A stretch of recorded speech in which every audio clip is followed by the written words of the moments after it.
Hello everybody and welcome back to my channel.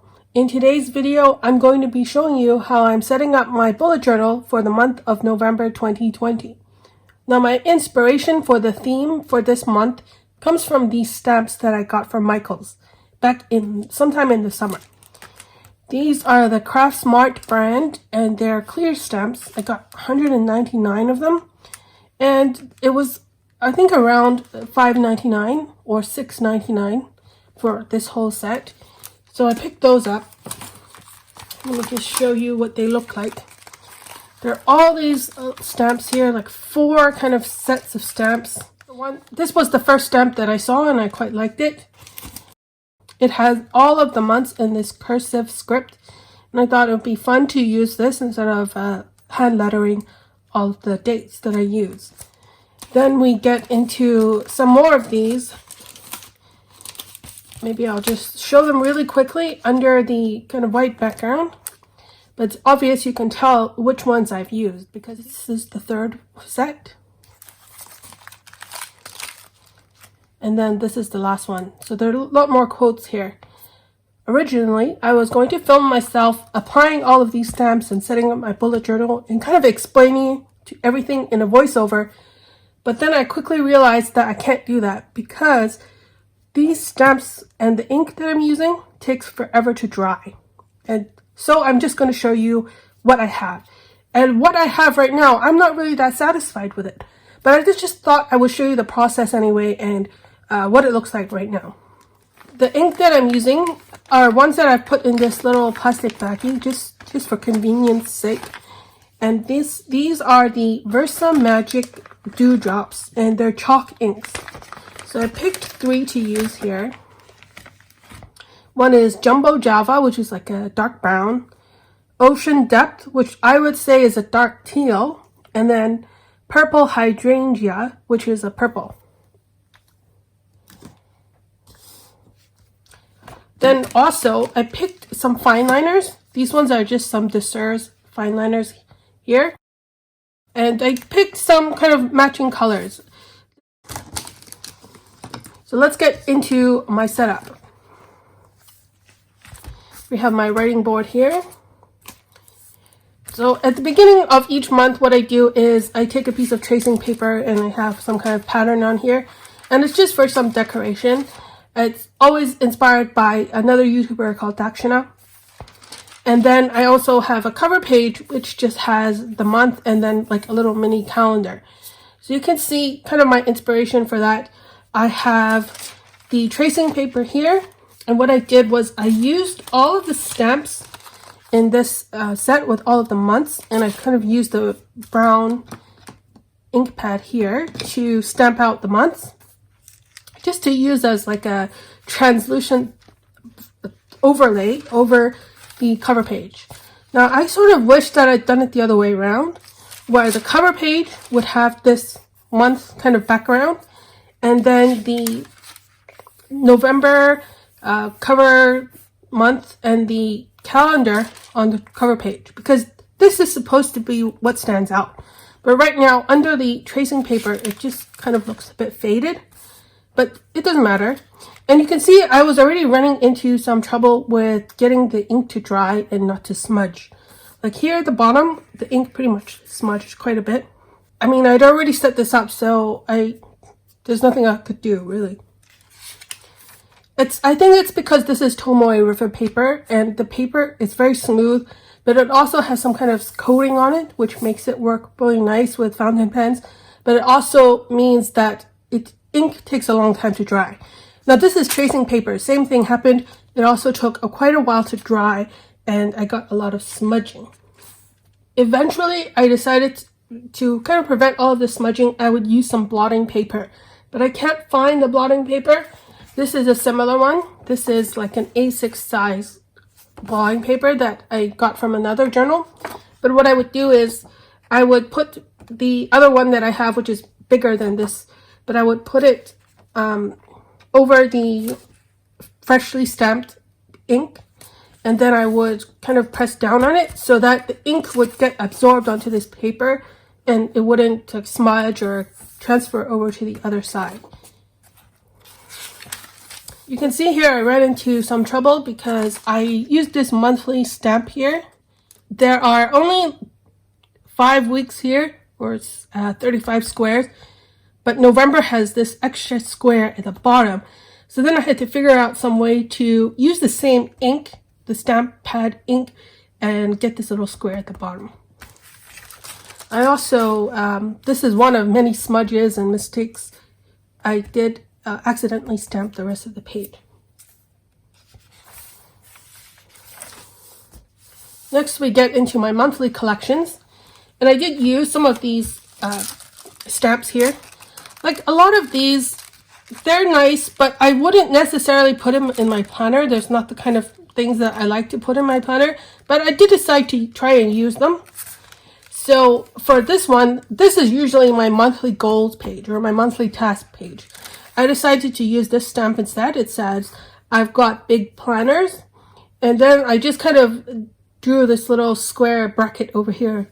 Really, it's, for me, I think it makes more sense if it says, I've got big plans. And then these little bullet points, which are in the shape of a star, I think I used this set here. It really is hard to see under, yeah, this is much better than over white, isn't it? There's a heart-shaped bullet point here and then a square one. So I really like these, especially since they're quite close together. And it's hard to match it up with the grid spacing in my bullet journal, but I think it's pretty close. And I like the distance between each one of these bullet points. So I really like that. Then on the next page, we have a Don't Forget stamp, which is from here again. And then this is my waiting for page. It's just a place where I write down things that I'm waiting for from other people to get back to me. And then for the top here, I used some stencils. I forgot to mention those. I also got some stencils that I wanted to use. I got these from Amazon and they came in this huge pack. So there's more than 15. I think there's something like 20 of them. And then I just picked these with some kind of dividers. So what I did was I made these little dividers here. I think I used this one. And I used a ballpoint pen. I used a ballpoint pen here to outline it. And then I used the fine liner to color it in. I used the ballpoint because this one doesn't smudge. Whereas if I had used the fine liner and the stencil, then it would be more likely to smudge. And also it makes kind of like a nice black outline. And then I color it in with the fine liner. For most of the time, I like to have the month at the top of each 2-page spread. So I used the November stamp here.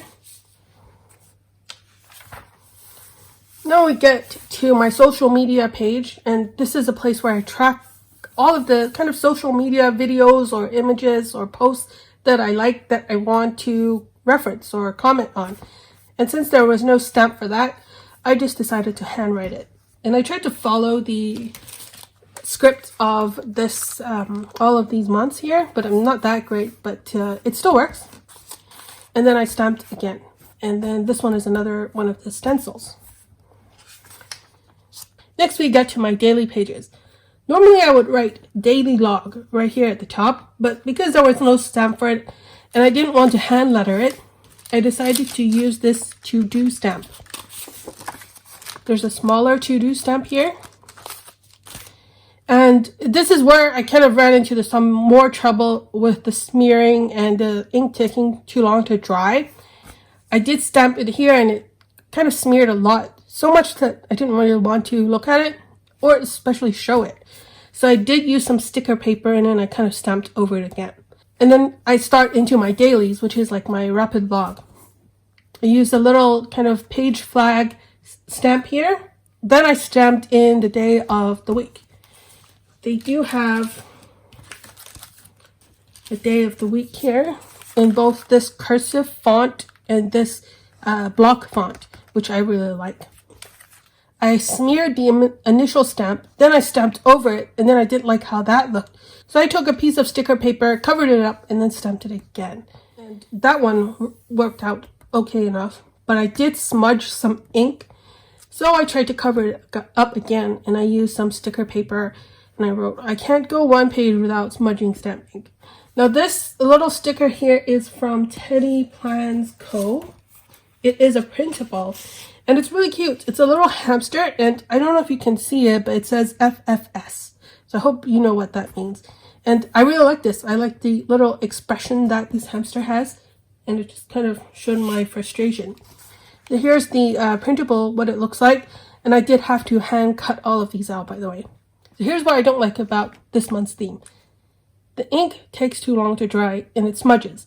You can see on this 2-page spread, I smudged the top here, I smudged this, and then I smudged this.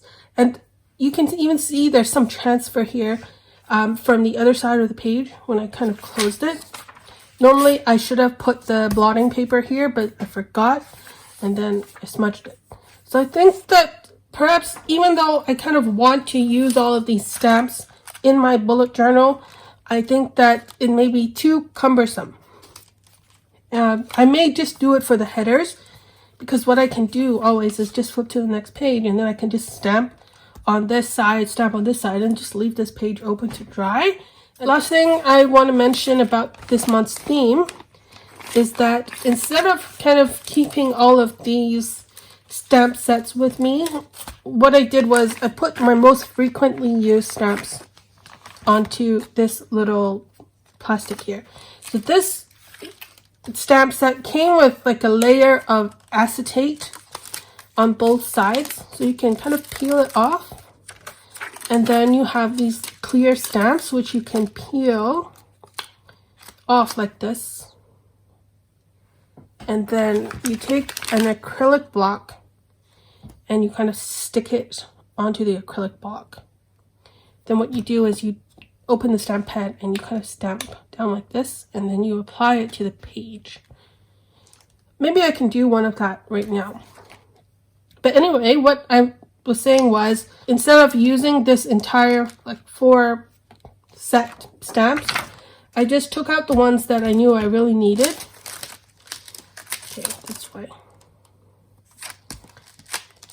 And I put them here.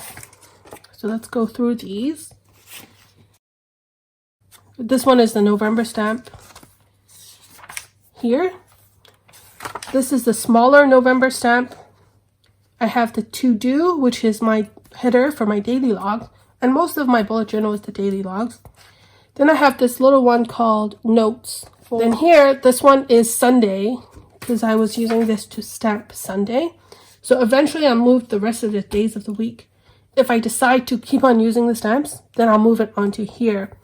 And then this one I picked out, I haven't actually tried it yet, but it's a little knife and fork stamp, which I might use for meals.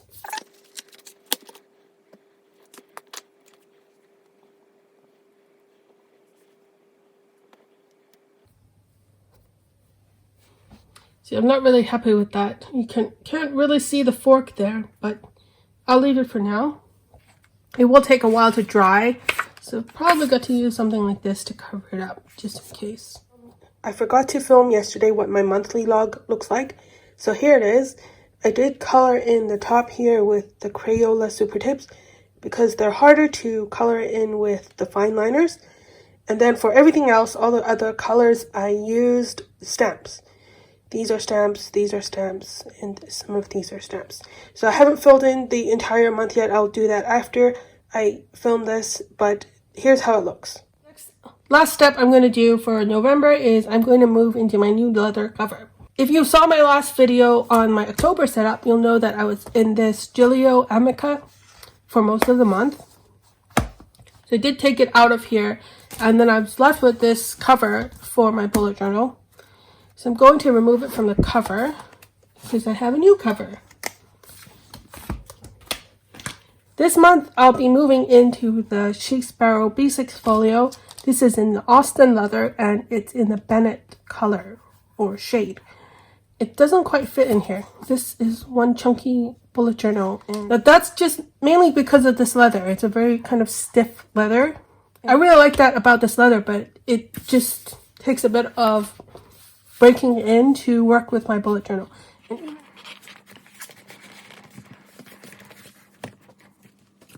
Here I just put my bullet journal into the back pocket. I'm not going to attempt to put it into the front pocket. It's just not going to fit. I'm just showing you clothes like this. It does fit in a sense, but if you look at it from the side, I have to make sure that I completely put in the notebook all the way to the edge when I'm sliding it in. And then I also have to kind of pull up this side and fold it over so that it looks like this.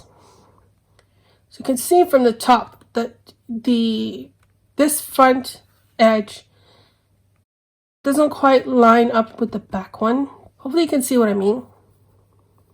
For the cover, since I don't really want to be looking at this, I did make a cover for it. So instead of using this kind of duct tape cover, I made a thinner one, which is made out of cardstock.